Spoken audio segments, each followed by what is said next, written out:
Welcome back to Keen Plays. This is going to be my first video of the new year, and I know it's a little bit late. I took some time off filming, but I wanted to start off this year by looking back at my last year. So last year I ended up making 48 videos, mostly to do with board games, and I ended up showing you guys 82 board games that I bought.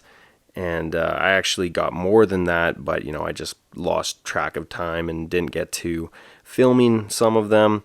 But out of all of those games that I acquired, there was only a small percentage of them that I was actually able to get to the table and play a couple times.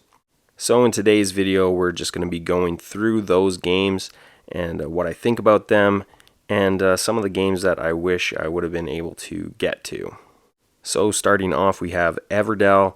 I only played it once, really unfortunate, because I actually really enjoyed it. I definitely want to get it back to the table as soon as possible. It's an absolutely beautiful game, and I just remember really enjoying like the thought process of each turn and just like how best I could capitalize and gain points that turn. So yeah, just great game. Next, we have Brass Birmingham, and I actually didn't get this to the table other than just going through it by myself, but it is a game that I really want to play with some people. Next, we have Friday.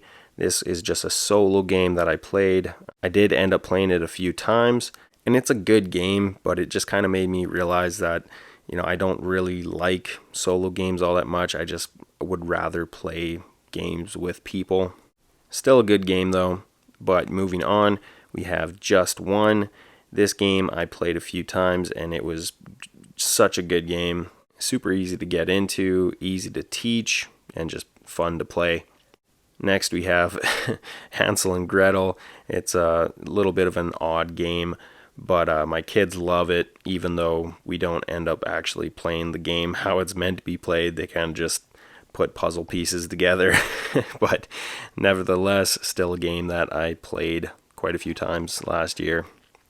And then we have Trio, which is just a memory card game, but I actually really enjoyed it. It's a good one. Ended up playing it a few times.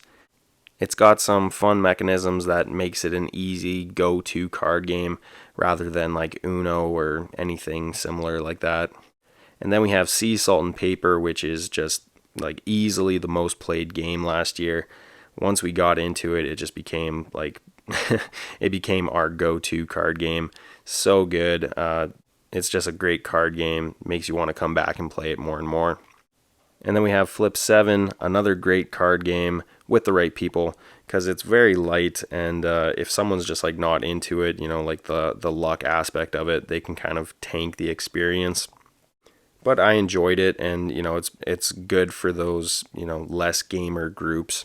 And then we have a pretty one-off board game. We have Cosmic Voyage. I played it a couple times, but like there's really not much to say about it because it's a game that I think like barely made it off of Kickstarter. So I doubt I doubt you'll be able to find it. And yeah, there's just not much to say about it, anyways. Splendor Duel was another game that I played last year a couple times, and it was really good, really great game. I should bring it out again. I think it was comparable, if not better, than just normal Splendor. Reef was another game that I played a few times. It's a good one. I really like it. I think it does kind of lose out to some other games that I ended up playing, like Harmonies. Or I also got Cascadia, which I think is similar, even though I haven't played that one yet. And then we have Werewords, which is a great game. It's mostly like a word game, but there's some added secret identity, like werewolf style games. Kind of like 20 questions mixed with like Ultimate Werewolf. But yeah, great game. Then we have Sushi Go Party, which is just a bigger, better Sushi Go, which Sushi Go itself is already just a fantastic game, so even better. And then we have Sail, which is a 2-player trick-taking game that somehow works. I need to keep playing it though, since I've only gone through like a couple of the scenarios, but it's just a great game. 2-player only, but yeah, awesome game. And then we have Outfoxed, which is, in my opinion, one of the best kid games out there. I highly recommend it. My kids love it, and I enjoy it as well, even though it's just a kid's game. Another game that I played quite a few times last year was Kingdomino. It's a fun, easy, fast game that you can play, little domino tile. Yeah, super simple. The only thing that I would say is, because I had Kingdomino Origins before I got this Kingdomino game, I kind of prefer that one to this. It's just got a little bit more meat to it. But otherwise, Kingdomino, still great game. And then we have Harmonies, which I mentioned previously. It's a fantastic game. I've played it a few times now, and yeah, it's super satisfying when you can actually make all the habitats like just line up perfectly. Yeah, it's just great game, honestly. And I also mentioned Cascadia before, which is a game that I haven't played yet. I really want to, though. I think it'll be great. From what I know about it, it's similar to like Harmonies. So yeah, want to get into that one for sure. And then we have another odd game here, Bring Out Your Dead. I played this a few times. It's a bit of a hard one to teach. I tried the other day, and yeah, it's just a little odd because the rule book just really isn't that good. But it's a pretty decent game overall, especially since I've picked it up at Dollarama, so super cheap. But yeah. And then we have Clank, which I ended up playing a bunch of times, and I really enjoyed the dungeon crawl. I also picked up Catacombs last year, which I haven't played yet, but yeah, I want to get into it. But Clank is just fantastic on its own.